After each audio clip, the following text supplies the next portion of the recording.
தன்னுடைய அரசியல் வாழ்க்கையில தோல்வி அப்படிங்கிற ஒன்ன பார்க்காமலே முதலமைச்சராவே இருந்தவர் தான் எம்ஜிஆர்.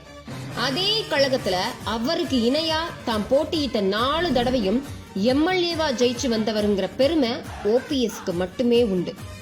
அதுலயும் குறிப்பா சொல்லணும்னா 2016 சட்டமன்ற தேர்தல்ல அம்மா அவர்களுடைய தேர்தல் பிரச்சாரத்துக்கு போனதால தான் போட்டியிடுற தொகுதிக்கு ஓபிஎஸ் போகவே இல்லை.